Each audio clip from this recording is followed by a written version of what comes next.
Manoj sir, अनुभव sir, आपका बहुत बहुत स्वागत है। Thank you. और क्या कमाल करते हैं आप, हमेशा ही कमाल करते हैं। इस बार तो आप अलग ही चीज लेके आ गए। मुंबई में काबा, और आपको पता है अर्चना जी, अब तक इसके 5 मिलियन से ज्यादा व्यू हो चुके हैं। Wow, thank you. और आज इस एपिसोड के बाद 50 मिलियन हो जाएंगे। वाह सर। आपको पता है मनोज भाई, अर्चना जी ने भी भोजपुरी में भी एक रैप निकाला था। अच्छा, कहती ई शो में काबा एको मंत्री का कुर्सी बा, जिस पर औरत का हुकूमत बा, हा हा करके पैसा बा, लंबी लंबी गाड़ी बा, मड आइलैंड में बंगला बा, ई कुर्सी में काबा, हा हा हा हा हा हा हा ओ ओ सुपर हिट रैप है ये तो। बस ये है सर, ले दे के बस दुनिया चल रही है, लगे हुए हैं।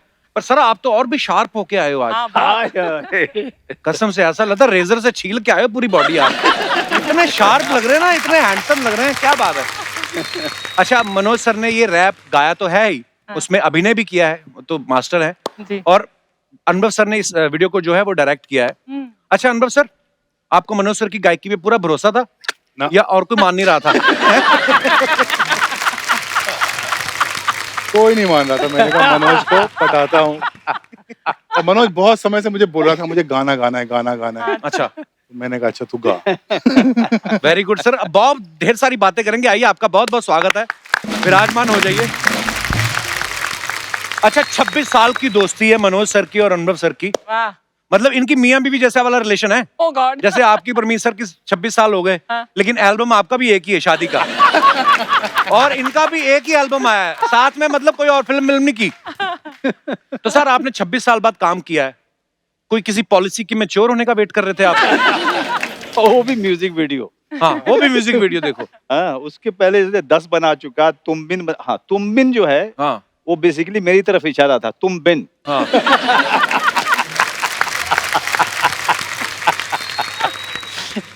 26 साल कैसे लगे सर? ये काम ही नहीं करता था मेरे साथ। क्यों? इसको कितना काम ऑफर किया, सारी फिल्में ऑफर की। झूठ नहीं, बोलता तेरे है, साथ काम नहीं करना। बहुत झूठ बोलता है। क्या है, हीरो वाले सारे रोल दे देता है दूसरों को, दूसरों किसको और बोला? मेरे साथ 7 दिन का काम है बस तेरा। उसका मतलब है कि पैसे भी कम मिलेंगे तुझे। ऐसा ही होता है। अरे अनुभव सर को, दर्शकों को पता है कि साल 2000 तक तो इन्होंने ढेर सारे म्यूजिक एल्बम्स जो हैं वो बनाए, जिनमें हीरो के साथ हीरोइन होती है, हमेशा ही रोमांस होता है। जब अपने दोस्त की बारी आई ना हीरोइन, आपने इनको बोला नहीं कि मेरे सरनेम ने वाजपेयी जरूर है लेकिन एडवेंचर का मुझे भी शौक है? आपने बोला नहीं इनको? इसको मुझ में रोमांस नहीं दिखता है क्योंकि इसको जलन है मुझसे।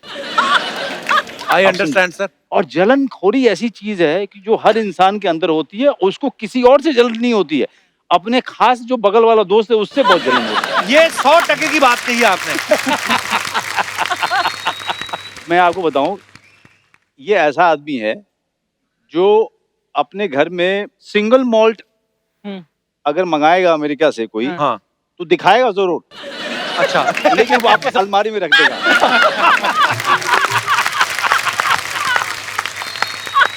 एक किस्सा मैं बताता हूँ, बहुत कमाल है। हम लोग भूखमरी के दिन थे।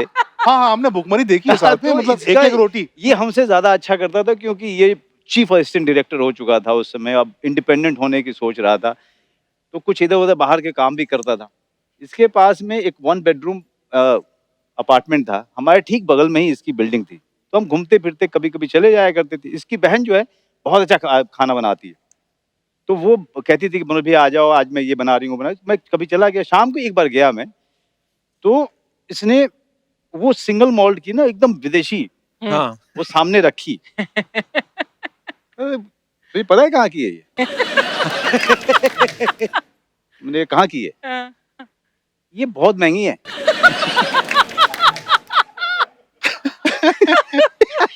तो मैंने कहा अच्छा। अब मुझे लग रहा है कि अब तो भाई बता ले कहाँ की है, कितनी महंगी है, अब बना दे।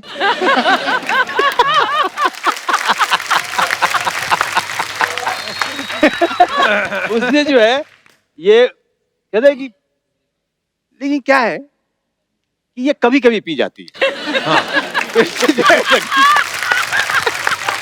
और वहां से वहां से वो निकाली जो पूरे थिएटर के दौरान हम लोग पी रहे थे, जिसकी शक्ल से हम लोगों को नफरत हो चुकी थी।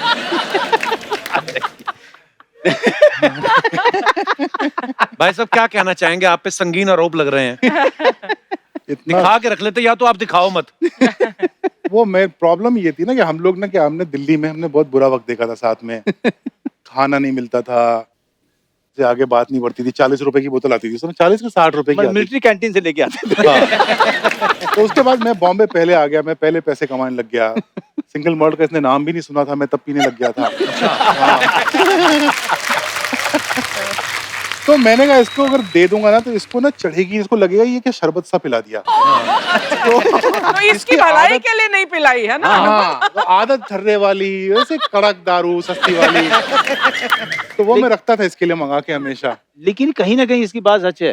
अजय ना, मैं आपको बताऊं कि एक बार मुझे पेजर, उस समय पेजर पे मैसेज आते थे, हाँ, तो मुझे मैसेज आया महेश भट्ट जी का, हाँ, I have seen your episode, you call me on this number right now. और रात के बज रहे थे 10:30 बजे, उस समय पीसीओ हुआ करते थे। हाँ। तो इधर उधर हम पीसीओ खोज रहे हैं, कौन सा खुला हुआ है यारी रोड में। ओह गॉड। तो जाके उनको फोन किया, उन्होंने क्या कर रहे हो, मैंने कहा सर कुछ नहीं कर रहा हूँ। हाँ। आ जाओ। मैं गया तो उन्होंने स्वाभिमान एक सीरीज था उसका एपिसोड देखा था, बहुत तारीफ वारीफ हो रही। बड़ा कमाल का था सर आपका किरदार उसमें। Thank you. तो उन्होंने मेरे सामने, दारू पीते हो, मैंने कहा पी लेते हैं। अब कैसे बोले महेश भट्ट साहब, पहली मीटिंग हमारी तो ऐसी, मतलब हम होश उड़े हुए थे। तो उन्होंने एक सामने एक बोतल रखी, पियो। तो मैंने कहा सर अब पियो, कोई बोतल रख दे और सामने महेश भट्ट, पहली बार इतना बड़ा चेहरा हम देख रहे हैं जीवन सामने में। बोल दें कि मैं पीता नहीं, हाँ, मैं पीता नहीं, तुम पियो। हाँ। तुम्हें पता है क्या है ये? मैंने कहा विस्की है सर। अच्छा, हम ब्लैक से आगे जानते नहीं थे। बिल्कुल नहीं कह रहा। पहली बार मुझे पता चला कि भी होता है। अच्छा, तो मैंने लिया और पिया। कुछ मतलब बहुत ही ऐसे लगे जैसे कि आप पानी पी रहे हो। बेवकूफ बना रहे। और जब भी वो अंदर जाते थे किसी काम से, तब तक मैं दूसरा बना के पी जाता था।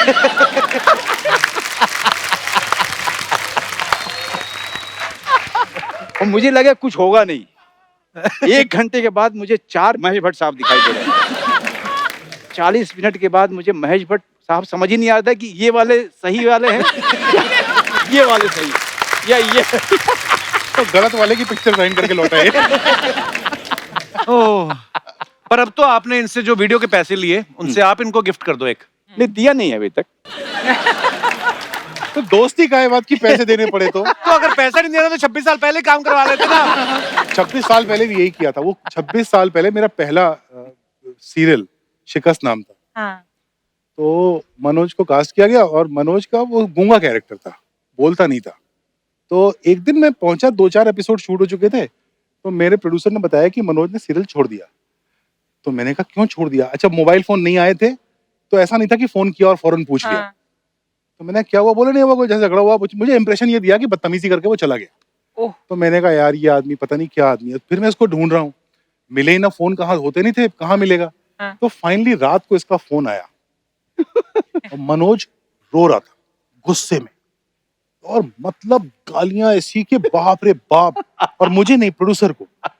तो मैंने कहा क्या हुआ क्या? बाद में पता ही चला कि चेक मांगने गया, तो उन्होंने कहा कि एक काम करो, 4 एपिसोड के मतलब 2 के ले लो। ओह। तो इसने कहा क्यों? तो डायलॉग उन्होंने ये बोला कि भाई तुम्हारे तो डायलॉग है नहीं, तुम बोलते तो हो नहीं, तो पूरे पैसे तुम आधे पैसे लो। तो इस थिएटर का हिसाब से आदमी, तो कई लोगों का कुछ भी नहीं बनता। नहीं हंसने के बहुत पैसे होते हैं। इतना अच्छा कोई हंस के दिखाए, है ना? इनको तो 4 के बदले 8 के मिलने चाहिए। बिल्कुल। और छोड़ दिया इसने। पर पैसे वाकई नहीं मिले फिर? नहीं 4 मिले। के? 2 ही के दिए? ना तो पैसे भी नहीं, उसने मैं तो लिए गुस्से नहीं में ना छोड़ा है। मैंने कहा, ओह। पर अच्छा किया सर। मुझे हैरानी हुई कि एक आदमी कह रहा है कि गूंगे की कोई एक्टिंग ही नहीं होती है। डायलॉग जब तक बोलेगा नहीं तब तक जो है। इनफैक्ट ऑपोजिट है, बिना डायलॉग बोले आपने अभिनय कर दिया, वो बहुत बड़ी बात और है। मुश्किल काम है। हाँ। अच्छा, मेरा भी पहला शो था, तो हमारी भी ज्यादा कुछ चलती वलती नहीं थी। तो ये हुआ कि दूसरा ले लो। तो फिर वो आशुतोष राणा ने किया था फिर वो रोल। ओह। ओह। लेकिन आशुतोष को ज्यादा पैसे मिलने चाहिए थे। पता नहीं उसको मिले कि नहीं मिले, मैं पूछूंगा उससे, क्योंकि उसको चुप करा पाना बहुत मुश्किल है।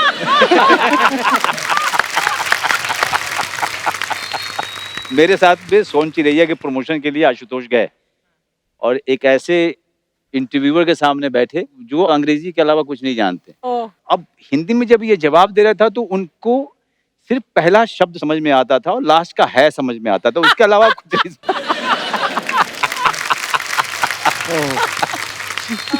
अच्छा, अनुभव सर ने मुझे अपने ऑफिस बुलाया। हाँ।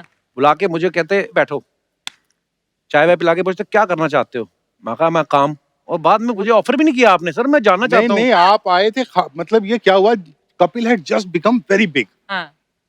तो एक दिन कोई आ रहा था मेरे ऑफिस, तो मुझे बोला कि वो कपिल शर्मा आना चाह रहा है, तो मैं ले आऊं। तो मैंने कहा प्लीज ले आओ, he was a huge star, so he comes to my office. तो मुझे लगा पता नहीं क्या काम होगा, तो हम लोग चाय वाय पीते रहे, मुझे कोई काम की कोई बात नहीं हुई। इवेंचुअली उसमें एक छोटी सी टेरेस थी मेरे ऑफिस पे, तो वहां पे मुझे कपिल ने बताया कि मैं जब वीडियोस बनाता था देन आपने बहुत सारे पंजाबी वीडियोस भी आपने बहुत तो सारे उस बनाए पंजाब में ये था कि हर आदमी ने मुझसे वीडियो बनवाना था एक्चुअली। अच्छा। तो उन्होंने कहा तब गाना वाना तो नहीं गाया, लेकिन मैं मिलके तो आऊं उस आदमी से जिससे मुझे वीडियो बनवाना था। मैं तो मिलने, और जो मुझे लेके गया उन्होंने मुझे कहा अनुभव शर्मा आपसे मिलना चाहते हैं।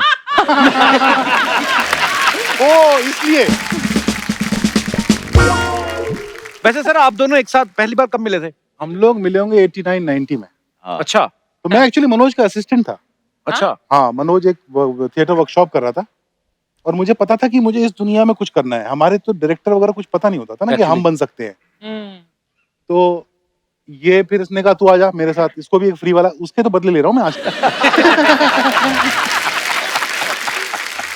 सारा प्रोडक्शन का काम ये देख रहा था उस समय, और बीच में एक छोटा सा रोल भी करा लिया था। अच्छा। हाँ। तो थिएटर तो क्या है, थिएटर में ये है कि जो मिल जाए वो प्रसाद।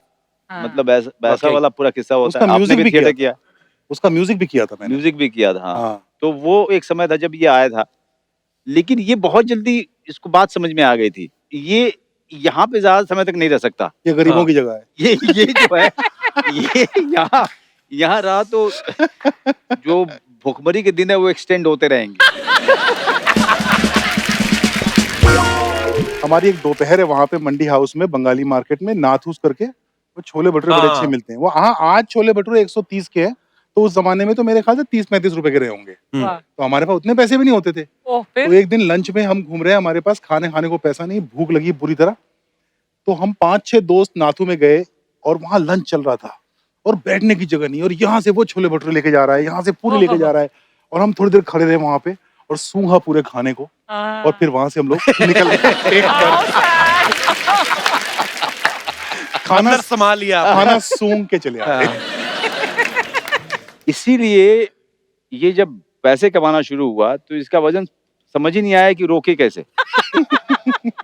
ये अब जाकर के जब पैसे की आदत हो गई, इसको खाने की आदत हो गई, पूरे तरीके से समझ में आ Settle हो गया गया मामला। हाँ, मामला सेटल हुआ, अब जाकर के थोड़ा डाइटिंग वाइटिंग शुरू किया है। हाँ।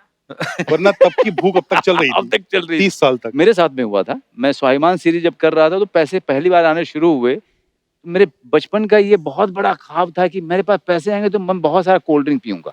So sweet. Cold drink. हाँ, कोल्ड ड्रिंक बहुत बड़ी बात होती है। आप क्या बात कर रहे हो? कोल्ड ड्रिंक जो है लग्जरी हुआ करती थी। वाह। स्वाभिमान करता तो मैं दुबला गया था। हाँ। और 3 महीने बीते और जब मैंने पहली बार अपने आप को मॉनिटर पे देखा तो मुझे समझ नहीं आया था, फूक गया था मैं, क्योंकि मैं हर बार कोल्ड ड्रिंक। और ये तब है जबकि मनोज बॉम्बे आया था तो ये बैंडिट क्वीन करके आया था। अच्छा। तो बैंडिट क्वीन में मान सिंह का रोल इसका सुपर हिट था, बहुत तारीफें हुई बहुत थी। बहुत हाँ, कमाल का बहुत। किरदार था। उसके बाद ये बॉम्बे आया था, उसके बाद ना काम ना पैसा ना कुछ, वो ऐसा पीछे पास्ट में चला गया था। एकदम पास। उसको रिलीज में भी टाइम लगा था ना थोड़ा। अब टाइम भी लगा था और जब आई भी, जब तो यहाँ के लोगों ने क्योंकि अगेन साइलेंट का एक्टर था। हम वो बोलता कम था ना, बोलता मान नहीं सिंह। था वो। हाँ। तो यहाँ पे जिसके पास डायलॉग नहीं उसको तो कोई पूछता भी नहीं Oh था कि God. कब आया कब गया। So आपको तो sad. पता है। हाँ, भुखमरी हमने बहुत देखी है सर। हाँ, सारों ने देखी है। अच्छा, पहले इस चक्कर में नहीं खाना मिलता था कि पैसे नहीं है, अब जब पैसे आए तो डॉक्टर कहता कम खाओ, सैलेड खाओ। सैलेड वेब सीरीज कर रहा हूँ ना अभी। हाय हाय। शो। मेरे साथ साथ प्रमोशन करनी चाहिए ना, हाँ बिल्कुल, और है क्या। ना सर? हम कहाँ जाएं? अच्छा, ये अनुभव सर, ये आइडिया कहाँ से आया था? ये तो बिल्कुल आउट ऑफ द बॉक्स ही है कि आप डायरेक्टर हैं और मनोज सर रैप कर रहे हैं। मुझे ना भोजपुरी गाना बनाने का बड़ा मन था। जब मैंने म्यूजिक वीडियोस करना शुरू किए तो पंजाबी गाने बहुत आते किए थे, आपने। तो मैंने सारे, मतलब जिन लोगों का मुझे अब पता चलता है कि वो कितने बड़े बड़े हो, सरदूल सिकंदर, हंसराज हंस, इन लोगों के वीडियोस करता था। बाद में पता चला कि ये तो बहुत बड़े सिंगर्स हैं अपनी बहुत दुनिया बड़े, के। बहुत बड़े। तो मुझे लगता था मेरी भाषा के जो गाने हुए वो इतने अच्छे नहीं हुए, मतलब मुझे अच्छे नहीं लगते थे। वो तो आजकल संभाल के बोलता हूँ, वो संभाल लोग के। लोग वीडियो बनाते हैं फिर वो जब गालियां देते हैं कि तुमने क्या किया। ट्विटर पे भी। हाँ, ट्विटर हाँ, पे बहुत गाली। तो मेरा बहुत मन था कि भोजपुरी म्यूजिक का कुछ करूंगा, और मैं हमेशा माइग्रेंट्स के साथ करना चाहता था। और फिर ये गाना लॉकडाउन में बना, लिखने वाला मिला बड़ा अच्छा, डॉक्टर सागर, उसको बोला, उसने लिखा, और फिर वो बन गया अच्छा गाना। तो एक्चुअली जब वो गाना बना तो मनोज हमारे उसमें थॉट में भी नहीं था कहीं। अच्छा। तो मेरा जो ईपी है सागर, उसने मुझे बोला कि सर ये गाना तो मनोज बाजपेयी को गाना चाहिए। अजय ये नकचढ़ा आदमी है, इसको मैं फोन करूंगा, फिर ये बोलेगा अच्छा मैं गाना सुनूंगा, तो फिर मैं कहा नहीं नहीं नहीं नहीं, मुझे लगा वो दोस्ती खराब हो जाएगी ना बोल देगा तो एक दिन सुबह सुबह 7:30-8 बजे मनोज का एक मैसेज आया। तो मैं चाय पी रहा था तो एक गाना भोजपुरी भेजा इसने, तो मैंने सुना भी नहीं, मैंने उसको जवाब भेज दिया कि मैं नहीं सुनूंगा बकवास। हाँ क्यों? तो बिना वो सुने? मुझे वो सिंगर ही पसंद नहीं। अच्छा। तो इसने मुझे फोन किया कि बोला सुन तो ले। मैंने कहा मेरे को नहीं सुनना। मैंने एक अच्छा भोजपुरी गाना बनाया, सुनेगा तू? तो बोला हाँ सुनूंगा। मैंने इसको भेज दिया, तो इसने सुन के मुझे फोन किया, भाई तो बड़ा बढ़िया गाना है, मैं गाएगा? तो बोला हाँ गाऊंगा। अच्छा। तो मैंने कहा ठीक है। हम तो जिंदगी में वैसे ही गाँव पे लगा के जिंदगी आए थे, सर पे कफन बांध के, तो मैंने कहा ये भी पंगा ले लेते हैं, बिल्कुल, मनोज से बिल्कुल गाना सर। गवाते हैं। पर अब इसने नहीं, लेकिन गाया। इसको ये दूसरी बात नहीं बोलेगा कि मैंने कितनी, इसने कहा कि कोई रिहर्सल की जरूरत नहीं, मैंने जाके रिहर्सल किया, हाँ रिहर्सल करके इसको खुश करके, म्यूजिक डायरेक्टर को खुश करके वापस आया, फिर दूसरी बार गया मैं। अच्छे बच्चों की तरह। हाँ, अच्छे बच्चे की तरह से। ये सब नहीं बात करेगा। हाँ, हाँ। ये सारी बातें जो है ना वो दूसरे करेंगे कि मनोज बाजपेयी कितना सिंसियर है, वो आया था वो नहीं रिहर्सल के बोलेगा। लिए, वो उसने तो सबको मालूम है ना, बोरिंग बात हो गई है, तू सिंसियर है, तू अच्छा। अब मैं बोलूं तू अच्छा एक्टर है, तो उसमें क्या है, वो है ना, सबको पता है। ये बात चलो अच्छा है, ये रखना जरूर। हाँ,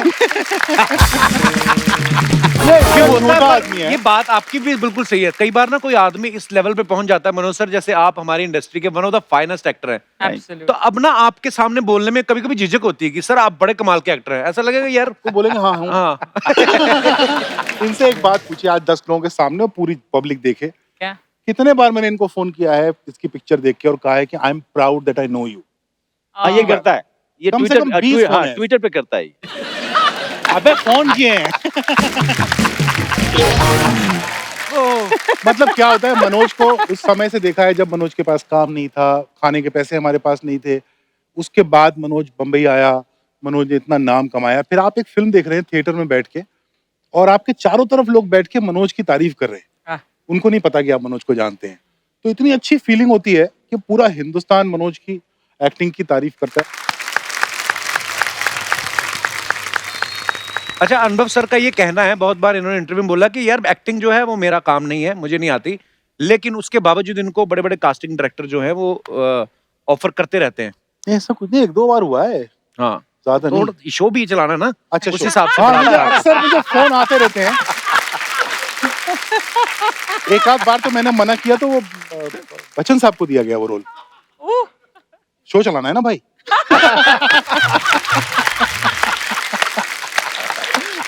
ये मारा है चौके पे, ऊपर के ऊपर चौका, वाह क्या बात है। मुझे एक बार फोन आया मुकेश छाबड़ा का, मुकेश छाबड़ा जो अपने कास्टिंग डायरेक्टर हाँ। मशहूर, तो बोले भैया एक बात बोलूं, गाली मत बकना। मैं कहा नहीं, क्यों गाली बकूंगा, बोलना। तो बोला भैया एक रोल करोगे, मेन विलन का रोल है। तो मैं शुरू हो गया बनारस की गालियां लेके। बोला जाएगा बात हुई थी, गाली नहीं बकोगे, गाली नहीं बकोगे। तो बहुत सीरियस होके आया था वो। पर क्या जाता है अनुभव सर, अगर देखो मेरा नहीं जाता है। देखो, मतलब अगर producer हंसल का मेहता एक्टिंग कर सकता है, हाँ, तो अनुभव सिन्हा भी कर सकता है। हंसल तो बहुत गंदा एक्टर है।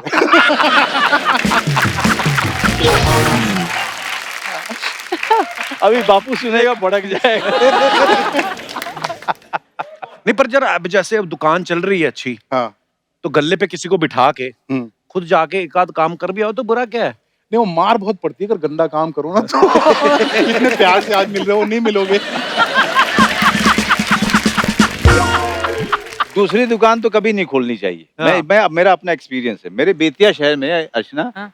एक हमारे जो पड़ोसी थे वो सिख लोग थे, हाँ। और वो लोग ऊन बेचते थे। अच्छा। वो लुधियाने से जो है हाँ। माल वगैरह लेके आते थे, वो परिवार ऊन बेचता था। अच्छा। और उनका छोटी सी दुकान थी। तो वो उनका लड़का जो था मेरा दोस्त था, तो खाली समय में उसके दुकान पे बैठता था, मैं तो गले पे बिठाता था मुझे। अच्छा। अच्छा। और ऊन का धंधा उनका चल निकला, तो बगल की दुकान उन्होंने ले ली, अच्छा। और बगल की दुकान पे उन्होंने क्रॉकरी की दुकान खोली। अच्छा। अच्छा। ठीक है, और वो 3 महीने में बंद हो गई। ओह। तो जो भी जो है उधर से घूमता हुआ जाता है, कहा चड्ढा साहब हाँ। बंद हो गया। नहीं चला क्या?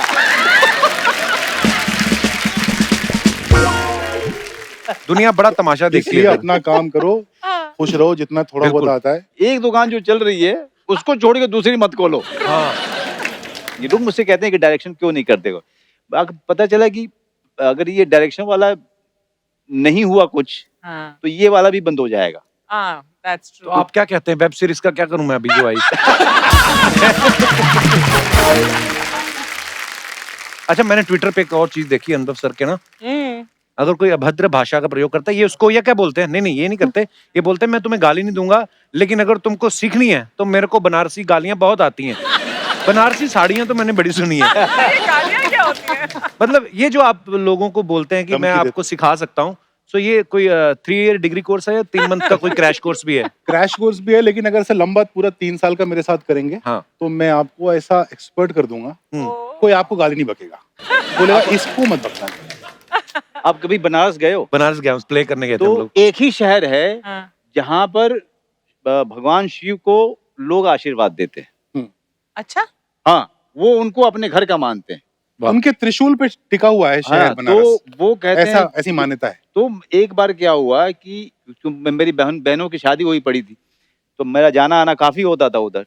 एक बार एक छोटा सा मंदिर था सड़क के किनारे, और सुबह सुबह जो है एक महाराज जो है मंदिर से आ रहे थे अपना, और बहुत ही एनर्जी में थे वो, चलते चलते और मंदिर के पास रुके, और अचानक से उन्होंने जो है अपने लोटे से जल लिया, ऐसे छिड़का भगवान की तरफ और कहा खुश रहा करके चले गए।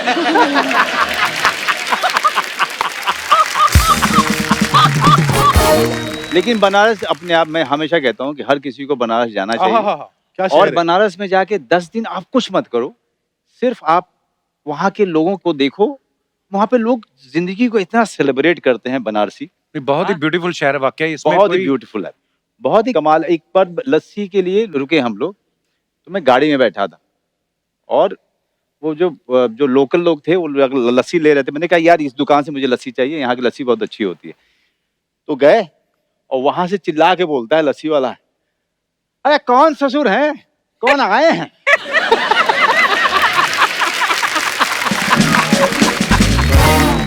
उसको ये भी परहेज नहीं है कि वो सुन लेगा, हाँ। उसको बुरा लगेगा, वो बुरा लगेगा, ये कॉन्सेप्ट नहीं है उनका। अच्छी बात है वैसे। हाँ, एक्चुअली वो तो अपनी इनोसेंस में बोलते हैं, उनका वो जो और अच्छी कल्चर है, बात। बोलने चालने का जो स्टाइल अंदाज है एक्चुअली। अच्छा, मैंने देखा वैसे जब लेडीज पार्टी करती हैं कोई, तो उनकी फोटोग्राफ्स ये वो सोशल मीडिया पे दिख जाती हैं। सर, आप जब कभी आपस में कभी पार्टी नहीं करते कि फोटो नहीं आने देते आप? हमारी फोटो आने लायक नहीं होती है। मनोज बाजपेयी का जो डांस होता था ना, जब हम लोग दिल्ली में ही थे, तो वो एक बोतल आ जाती थी 60-70 रुपए, 60 की थी शायद, 40 रुपए की। 40 रुपए की थी। तो वो पी के जब हम लोग ऐसा काम हो जाता था, उसके बाद फिर मनोज नाचता था। अच्छा। कट टू एक पिक्चर आई, उसका नाम था सत्या, और उसमें क्या मनोज डांस बाजपेयी किया है नाच रहे कि सपने में मिलती है। हाँ। तो वो एग्जैक्टली वो मनोज था जिसको हम दिल्ली में छोड़ के आए थे। मनोज जो मुंह बना रहा है ना, उसमें ऐसे ऐसे करके जो मुंह बना रहा है, वो एग्जैक्टली वो मनोज बाजपेयी। सर, आज भी कभी हमारे कोई यार दोस्त ये वो किसी की शादी ये वो गाना अगर लगे, आपने भले ही मस्ती में किया, कोई कोरियोग्राफर नहीं होगा नहीं, उसका, उसमें लेकिन आया था कोरियोग्राफर, वही स्टेप होते हैं, पता है? उसमें कोरियोग्राफर आया था, तो अहमद खान था। अहमद था। अच्छा, तो इन्होंने कहा भाई ये नहीं होगा, सौरभ शुक्ला। हाँ। सौरभ शुक्ला को कौन नचा सकता है, मतलब सरोज जी नहीं नचा सकते सौरभ शुक्ला को, मनोज बाजपेयी को कौन नचाएगा, जेनिफर लोपेज नहीं नचा सकती इनको। तो इन्होंने कहा भाई ऐसे नहीं होगा, हम लोग नाच लेंगे, गाना बजाओ। पर वो जो दिल से निकला वो ऐसा कनेक्ट किया ना सर, बहुत लोगों से बहुत कनेक्ट हुआ था। क्या बात है। और आज भी जब भी किसी भी जगह जाता हूँ, मतलब पुराने भूत की तरह से ना मेरे सर पे लोग बजाते रहते हैं अभी भी। को अभी भी याद है, आप नाच रहे हो साथ में एक पकड़ के उसका मुंह को भी हिला रहे हो, गाना मस्त, मतलब जो जैसा होता है शादियों में, जी, जी, इसी जी। वजह से शायद वो सर, इसी क्या वजह बात से, है वो, इसी वाह। वजह से। ये ब्रेक में अपनी शादी का किस्सा कुछ सुना रहे थे। मैं शादी करके तो बांद्रा में, ऐसा बड़ा मन था बांद्रा में शादी करेंगे, तो बांद्रा में शादी वादी हुई। उसके बाद मैं और रत्ना गाड़ी में निकल रहे, मैं तो ये सब बताने लायक बात होती है क्या? तो मतलब शादी वादी हुई है। उसके बाद ऊपर छत पे भी एक बहुत बढ़िया सा क्लब था, वहां पे गाना पी के झगड़ा कर बजाना, रहे थे। दारू वारू सब पी गई बहुत सारी, थोड़ी हम लाए थे, थोड़ी ये लोग लाए थे अपनी अलग से। तो अब मैं जा रहा हूँ हाँ। और मुझे खिड़की में से दिख रहा है कि मनोज सड़क पे खड़ा होके अच्छा। लघु शंका का समाधान कर रहा है, बाथरूम कर रहे हैं। उसके ठीक पीछे तिग्मांशु धूलिया खड़ा हुआ है, डायरेक्टर, और इन दोनों के बीच में कुछ झगड़ा हुआ है। तिग्मांशु इसको गालियां बक रहा है। ये ऐसी अवस्था में है कि उन गालियों का जवाब नहीं दे सकता। और हम ये इस वक्त गाड़ी में बैठ रहे हैं और गाड़ी चलनी शुरू हुई और मनोज बाजपेयी का कार्यक्रम खत्म हुआ। हाँ। और जब मैं निकला हूं, जो आखिरी मैंने देखा है, तो आगे आगे टिशू भाग रहा था और पीछे पीछे मनोज के हाथ में ईंट थी और मनोज उसके पीछे पीछे भाग रहा था। तो मैं उस वक्त समझ नहीं पा रहा था कि मैं गाड़ी रोकूं, ये क्योंकि वो झगड़ा सिर्फ मैं रोक सकता था क्योंकि मेरी शादी थी। हाँ। लेकिन मैं अगर झगड़ा रोकूं तो फिर वो रत्ना परेशान होंगी कि पता नहीं क्या हो गया, क्या कैसे नहीं हो दोस्त गया। हैं? कि ऐसे नहीं, वो जानती तो थी। जो आदमी जीनियस होता है ना, वो इमोशनल भी दबा के होता है, जी। और वो ऐसे हो जाता है कभी कभी। बड़ा मनोज के ऐसे किस्सों का एक अलग एपिसोड करेंगे हम लोग एक बार। ऐसे कुछ 1,500 है मेरे पास। बहुत मुश्किल से बना है। रहने दो। तुम्हारी सारी इज्जत जो है ना, मैं ऐसे भर भरा के गिरेंगी। तो सर, ये आपके कुछ फैंस हैं जो दोनों दोस्तों से कुछ सवाल पूछना चाहते हैं, तो मेरे माध्यम से वो लोग पूछ रहे हैं। बोलते हैं कि स्ट्रगल के दिनों में दोस्तों के कपड़े कौन पहनता था? इसके कपड़े तो मुझे हट ही नहीं सकते, गरीब आदमी है ये। ये नहीं था। मैं आपको किससे बताता हूँ अर्चना जी, मुझे बड़ा शौक था कपड़ों का। तो मैं बैरी जॉन के साथ काम करता था, 1200 रुपए महीने मिलते थे मुझे। तो मैं जनपथ जाता था। जनपथ दिल्ली में ना, वहाँ पे शॉपिंग बहुत बढ़िया होती है। शॉपिंग बड़ी अच्छी, मतलब सस्ती शॉपिंग। सारी सस्ती जो रिजेक्टेड माल होता था ना, एक्सपोर्ट वाला, हाँ। वो वहाँ पे सड़क के किनारे बिकता था। तो बड़े अच्छे अच्छे जो है शर्ट और पैंट सस्ते मिलते थे, तो मैं लेके आता था। और मुझे कपड़ों का शौक, और मेरे कमरे में सारे के सारे सब नंगे सब। एक बार एक लड़की को डेट करना शुरू किया मैंने, और अच्छा। उसके साथ मैं गया देखने एक प्ले, अच्छा। और उसने मुझे एक शर्ट दिया था। तो वो मैंने अच्छे से टांग दिया था, और अचानक से एक मेरा दोस्त निकला इंटरवल में। ओह। वो आया, उसने कहा, और मनोज क्या हाल है? फिर उसने लड़की को देखा, तो उसको लगा कि यार प्राइवेट समय है, इसको छोड़ते हैं, करके चला गया। फिर इस लड़की ने कहा कि यार ये शर्ट ये शर्ट यही वो वाली शर्ट है ना जो मैंने दी थी? मैंने कहा हाँ वही वाली है। उसने कहा कि तो इसने कैसे पहनी है? नहीं पता नहीं कैसे पहनी है। तो ठीक है। इतने स्वीट विजुअल होते थे मुझे। मनोज हमारा अन्नदाता था, मनोज को खाना बनाना आता था, अच्छा। और इसी के पास महीने का पैसा आता था 1200 रुपया ही सही, लेकिन 1200 तो आता था, हमारे पास तो वो भी नहीं आता था। तो मनोज के जो कमरा था उसमें एक छोटा सा किचन भी था, तो एक मतलब मचिया मोढ़ा भी नहीं था जिसके ऊपर बैठा है, सब जमीन पे ही होता था। अच्छा। तो मनोज जमीन पे स्क्वाट करके खाना बनाता था, रोटी बेलता था। वो मुझे विजुअल भूलता ही नहीं है। मनोज ऐसा हॉन्चेस पे बैठा हुआ रोटियां बेल रहा है, और हम लोग खा रहे हैं भुक्खड़ों की तरह से, और रोटी भी ऐसे 4-5 रोटी का आटा, तो अच्छा। सबको एक एक मिल जाती थी शायद, उसी में सबका काम हो जाता था। वो कमाल के दिन थे। और मैं अपने वर्कशॉप जाने से पहले नाश्ता जो है मुझे करना होता था मुझे, और फिटनेस भी मुझे अच्छा लगता था, और ये सब के सब जो सोते रहते थे। एक बार वहाँ पे ढाबा था, वहाँ पे जलेबी और दूध मैं खा रहा था। मेरे 2 दोस्तों को पता चल गया कि यार ऐसा कुछ है कि ये उसको पहुंचना तो होता है 8 बजे या 7 बजे क्यों निकलता है। तो ये मेरे पीछे पीछे ढाबे पे आ गए, और मैं खा रहा हूँ, अचानक से सर उठाया तो देखा कि 2 खड़े, और दोनों गुस्सा हो गए मुझ पे। उनको ऐसा लगा जैसा कि मैंने बहुत बड़ा धोखा चोरी किया। पैसा मैं कमा रहा हूँ, उससे खाना मैं खा रहा हूँ। उनको ये लगा कि बिना बताए कैसे खा सकता है। ओहो, कई सारे किस्से हैं जहाँ पे अब ये पता चल जाता था कि कपिल जो है आज इसके पास है पैसा। हाँ। ये पता चल जाता था अर्चना कि इसके पास पैसा है, उसके बिना बताए हुए पता चल जाता था, उसकी चाल से पता चल जाता था कि इसके पास आज पैसा है। हाँ हाँ, और क्या। और कॉन्फिडेंस ही अलग होता है। तो उसका पीछा नहीं छोड़ते थे हम। वो जहां जहां जाता था वहां वहां। और क्या हाल है? बढ़िया। और सब बढ़िया। कभी तो खाना खाएगा, अरे फिर हमको भी मिलेगा। ओह सर, किससे मतलब इतने सिमिलर। मुझे याद आया जो आपने कपड़ों वाली बात बताई ना, जनपद वाली। हम लोग जालंधर में, ये दिनेश था मेरे साथ, हमें पता नहीं था कि ये जो कपड़े आते हैं फॉरेन से आते, किसी इसने बोला कि ये ना अंग्रेजों के कपड़े होते हैं। हम कौन सा कभी बाहर गए थे, बोलता अंग्रेजों के होते हैं, उधर रिवाज नहीं है धोने का, वो एक दिन पहनते हैं और फिर वो इधर भेज देते हैं इंडिया। तो मैंने कहा यार ये सारे तो मिल नहीं रहे। कहता तेरे को नहीं आता। इसने एक और बंदे को बुलाया, राकेश था वो आया, कहता उसने डाइव मारी सर। 4 चारपाइयां जोड़ के वो बना हुआ था रोड पे ही, जैसे इंटरनेशनल डाइवर नहीं होते। उसने डाइव मारी, चारपाई के अंदर जाके जैकेट ढूंढ के लाया। कहता ये देख। कहता असली माल अंदर होता है। वो भी आर्ट है उसमें से कपड़े ढूंढने का ना। आर्ट मतलब आर्ट ऐसे ऐसे आर्ट है कि मतलब वो कपड़े ढूंढने का आर्ट, जूता सही जगह मिल जाए उसका आर्ट, पुरानी किताब कहाँ मिलेगी उसका आर्ट, सस्ती दारू कहाँ से मिल जाएगी उसका आर्ट, है ना। और एक आर्ट और भी है कि जब फर्स्ट डे फर्स्ट शो अगर आप देखने जा रहे हो तो जब पूरी की पूरी भीड़ थिएटर के खिड़की पे है, और इतने सी जगह होती थी खिड़की में, उसमें इतने सारे हाथ, उसमें कम से कम 4 हाथ होते थे। हाँ। अलग अलग चार नीचे तीन बालकनी तीन डीसी तीन दो। अब उसमें जा करके अपनी टिकट ले करके आना भी एक आर्ट होता था। क्या बात है, क्या ऑब्जर्वेशन है सर। और उससे भी बड़ा उसका आर्ट, जिसको मुंह नहीं नजर आ रहे, सिर्फ हाथ नजर आ रहे, उसको पता है ये जो गोरी गोरी उंगलियां इन्होंने 2 मांगी है, ये काली काली उंगलियां इसने 3 मांगी है। ओह वाकई। पर वो कितने बदनसीब लोग हैं जिन्होंने ये सब देखा नहीं। वो जो लाइनें लगती थी, जो धक्के पड़ते थे, जो कपड़े फट जाते थे, शर्ट।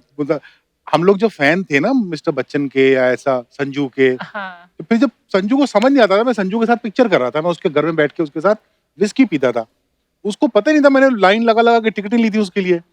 तो मैं एक बार मुझे याद है, मैं कनाडा में, हम लोग इनको थोड़ी पता है, आपको पता है हमने क्या किया आपकी फिल्मों के लिए। तो मैं जा रहा था होटल में और सामने से संजू आ रहा था और सडनली मैं रुक गया और मैं उसको देखने लगा बड़े प्यार से मुस्कुरा के। तो देन ही रियलाइज कुछ तो डिफरेंट है। बोला what happened? I said no Sanju, you are Sanju. You know, हमने धक्के खाए तुम्हारे टिकट के लिए संजू। वाकई जब खलनायक आई थी ना, तो हमारे अमृतसर में संगम थिएटर था, तो 2 दिन तो हम थप्पड़ खा के वापस आते रहे, क्योंकि टिकट ही नहीं मिली, इतनी भीड़ और ब्लैक हो रही थी। तो पता नहीं 5वें 6ठे दिन जाके हमें धक्के खा के वो फिल्म अब तो देखी। ब्लैक फ्लैग बंद हो गया होगा ना, अब सब कुछ बंद हो गया। आई थिंक सो, मैंने बहुत समय से सुना नहीं। आप न्यूज नहीं देखते हैं आजकल? तो थिएटर भी बंद है। आजकल सब लोग तैयारी कर रहे हैं एक वेब शो की जो आने वाला है ना। Yeah, it's for Sony Live and I'm playing a protagonist. My film is also there on Sony Live. Yeah, Bhosle. Bhosle. Sir वो मैंने अभी तक देखी नहीं है, लेकिन मैंने बड़ी तारीफ सुनी, मैंने देखनी है अब जी, जाके। आप जरूर देखिएगा क्योंकि Sony Live people told me that it has. पर सर आपने उसमें महाराष्ट्रियन कैरेक्टर किया ना जी, कैसे सर, कैसे? मेरे को थोड़ा ज्ञान दे के जाओ गुरुदेव। मतलब आप इतने साल हो गए और इतने साल से महाराष्ट्र में हो, तो उसका आते जाते जो भाषा का जो प्रभाव रहा है, और मुझे ये भाषा सीखने की बड़ी तुम बोल लेते हो इच्छा। मराठी? मतलब अब क्या है, इतने साल के बाद मैं समझ पूरी लेता हूँ और थोड़ी बहुत बोल लेता हूँ। कोई भी भाषा आप अपना मजाक उड़वाए बिना नहीं सीख सकते हैं। गलतियां होती तो हैं। अंग्रेजी भी मैंने ऐसे ही सीखी। जिन जिन लोगों ने मेरा मजाक उड़ाया उन लोगों की हालत खराब हो जाती मेरी अंग्रेजी सुन के आज।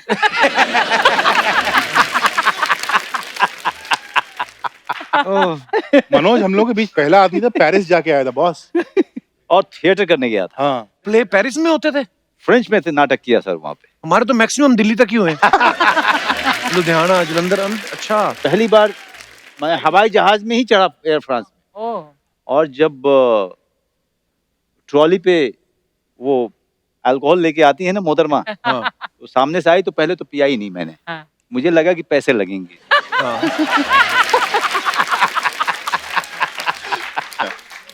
तो जाते हुए तो नहीं पिया अच्छा।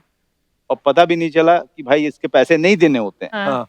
जब मैं वहां पहुंचा तब आपस में सब लोगों ने जब बात किया तो पता चला कि नहीं फ्री में पैसे था। नहीं, फ्री में होता है ये। लौटते में तू डबल चाहे जितना पीना है पी ले। हाँ। आते हुए जैसे ही ट्रॉली आई,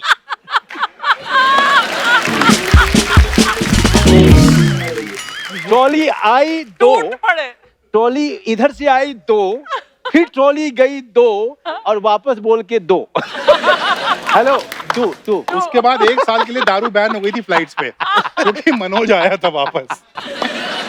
वो मैंने करवाई थी।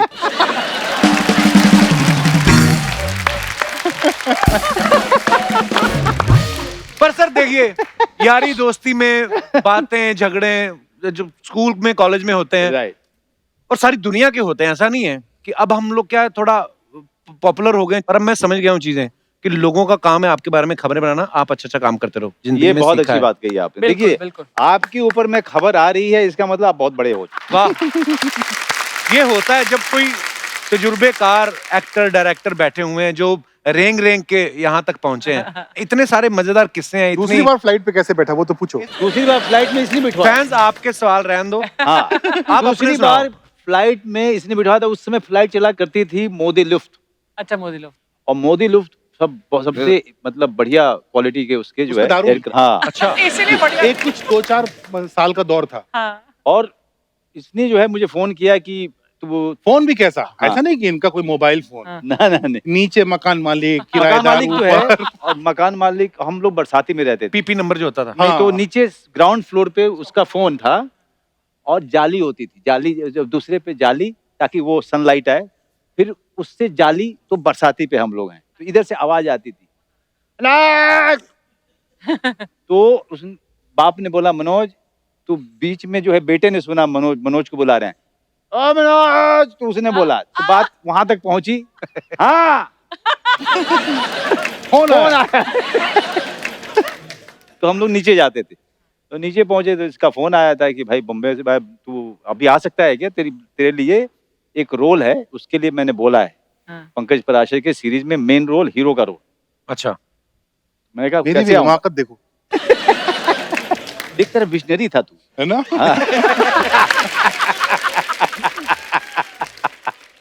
तो मैंने कहा मैं कैसे आऊंगा, मेरे पास पैसे कहाँ हैं? तो उसने कहा कि तू पैसे किसी तरह से इंतजाम कर, फ्लाइट ले, आजा, मैं यहाँ पर आप रीइंबर्स दिल्ली में थे तभी। जी, दिल्ली में था, बैंडिट क्वीन कर चुका था। तो मैं फ्लाइट लेके पहुंचा और पहुंचते के साथ ही इसने मुझे मेरी तरफ देखा कि उसने कहा देखते के साथ ही कि तुझे ना थोड़ा सा फेस मसाज देना पड़ेगा। हाँ। फेशियल वगैरह करवाया इसने मेरा, ओ, बाल वाल बनवाए अच्छे से, साफ सुथरा किया। पोछ पाछ के जाके पंकज पराशर के सामने मुझे खड़ा किया। पोंछ पाछ। पंकज पराशर का कमाल था, उन्होंने हाँ ठीक है, ओके ठीक है, चलेगा, हाँ, कर लो। अच्छा एक्टर है ना, हाँ। हो गया। वाह। That's it. मुझे पैसा भी रिइंबर्स हो गया। मुझे डर इसी बात का था कि पैसा मिलेगा कि नहीं जो मैं फ्लाइट के लिए दिया मैंने, क्योंकि इसको मैं जानता था। कहते क्योंकि इसको मैं जानता था। मेरे कुंडली में ना मेरे दोस्त बहुत सारे ऐसे ही मिले। एक राजकुमार सिंह करके मेरा दोस्त था गांव का, जो मेरे साथ पढ़ता था स्कूल में। उसने, हम लोग साथ में गांव वापस आ रहे थे स्कूल से, तो ट्रेन में बैठे थे और मैंने मूंगफली वाले को रोका। मैंने कहा कि मूंगफली दो, मेरे पास में पैसे नहीं थे, वो छुट्टे, तो मैंने उससे बोला कि पैसा दे। उसने कहा कितना हुआ? कहते 25 पैसा हुआ। 25 पैसा सर उस समय, ओह माय गॉड। छोटे थे। मैंने कहा तू पैसे दे। मेरी तरफ उसने देखा, कब देगा? मैंने कहा दे दूंगा ना यार, मूंगफली तो खरीद लेने देगा। नहीं बोले बता कब पैसा वापस करेगा? नहीं कहा अरे पहुंचने के जैसे छुट्टा हो जाएगा मैं दे दूंगा। अच्छा मैं भूल गया, 25 पैसे कौन याद रखता है? हाँ। 10 दिन के बाद वापस मेरे घर पे आ गया वो गांव में। मनोज अरे आजा अंदर। ना वो 25 पैसा। 25 पैसा। ओए ओए, लवली। वाह यार, बड़े ब्यूटीफुल जर्नी सर। पता नहीं कितने लोग होंगे जो आजकल ये शो देखते होंगे ना, 2 रुपए का नोट देखा होगा, हाँ। हाँ 2 रुपए का नोट। 1 रुपए का। 1 रुपए मैंने का 10 नोट। का सिक्का देखा है। 10 का सिक्का भी देखा हमने। हाँ, और मैं 1 रुपए के 7 समोसे आते थे। 15 पैसे का एक, हाँ। 1 रुपए में 7। ये मेरे जन्म के पहले की बात है। मनोज को अगर कभी भी डराना होता है ना, तो मेरे पास एक ही ब्रह्मास्त्र है क्या? कि तेरी उम्र बता दूंगा सबको। चुप हो जा। अभी ऑलरेडी बोला चुप हो जा। अब बोल दिया करो कि मैं इतने साल का हूँ, बस हम दोनों सेम ही है। मेरा तो फेसबुक पे लिखा हुआ है, मनोज मेरा बड़ा भाई है। सर आज देखो क्या है, जैसा दिखता है आदमी वैसा ही होता है।